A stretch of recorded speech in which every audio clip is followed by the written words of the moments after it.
पशु सभ्यता एक आवश्यक विषय वानिपीडिया से खाने, सोने, डरने और इंद्रिय तृप्ति की पाश्विक सभ्यता ने आधुनिक मनुष्य को यह भुला दिया है कि उसकी आत्मा कितनी शक्तिशाली है। जो कोई भी जीवन की शारीरिक अवधारणा के अधीन है, वह जानवर से बेहतर नहीं है। हर कोई जीवन की शारीरिक अवधारणा में है। अतः आधुनिक सभ्यता पशु सभ्यता है। यह मानव सभ्यता नहीं है। मानव सभ्यता तब शुरू होगी जब कोई यह समझेगा कि मैं यह शरीर नहीं हूँ, मैं आत्मा हूँ।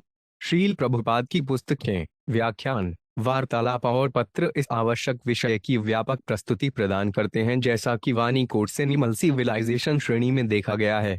उनकी शिक्षाओं का एक परिचय निम्नलिखित 8 उदाहरणों में दिया गया है। श्रील प्रभुपाद की शिक्षाओं से उदाहरण: एक सभ्यता जो पुरुषों को महिलाओं के साथ अप्रतिबंधित रूप से घुलने मिलने की अनुमति देती है, वह एक पशु सभ्यता है। कलयुग में लोग बेहद उदार हैं, लेकिन महिलाओं के साथ घुलना मिलना और उनके साथ बराबरी से बात करना वास्तव में एक असभ्य जीवन शैली है। श्रीमद् भागवत 7.12:8। हर कोई दुनिया का शोषण करके आर्थिक विकास करना चाह रहा है।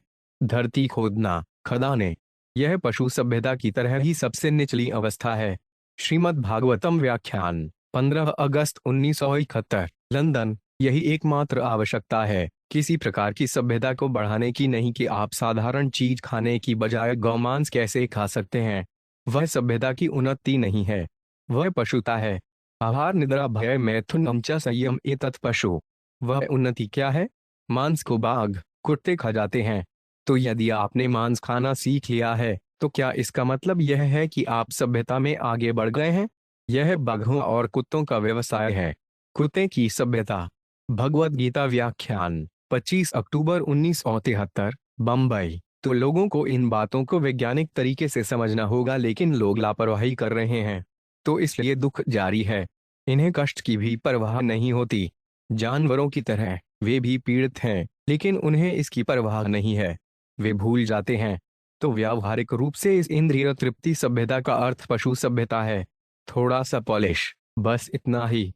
भगवद गीता व्याख्यान 21 फरवरी 1969, लॉस एंजिल्स। जो कोई भी जीवन की शारीरिक अवधारणा पर अपना जीवन जी रहा है, वे कुत्तों और सुअरों से बेहतर नहीं है। इसलिए कुत्तों और सुअरों की इस सभ्यता को रोकने के लिए कृष्ण चेतना आंदोलन आवश्यक है। कृष्ण चेतना का अर्थ है कृष्ण से शिक्षा लेना। भगवद गीता व्याख्यान 17 अक्टूबर 1975, जोहान्सबर्ग। मानव सभ्यता की उन्नति ईश्वर के साथ हमारे खोए हुए संबंध को स्थापित करने के लक्ष्य की ओर होनी चाहिए, जो मानव के अलावा जीवन के किसी भी रूप में संभव नहीं है। व्यक्ति को भौतिक घटना की आवश्यकता का एहसास करना चाहिए, इसे एक क्षणभंगुर कल्पना मानते हुए, और जीवन के दुखों का समाधान करने का प्रयास करना चाहिए। इंद्रिय संतुष्टि के लिए तैयार की गई एक परिष्कृत प्रकार की पशु सभ्यता के साथ आत्मसंतुष्टि भ्रम है, और ऐसी सभ्यता नाम के योग्य नहीं है।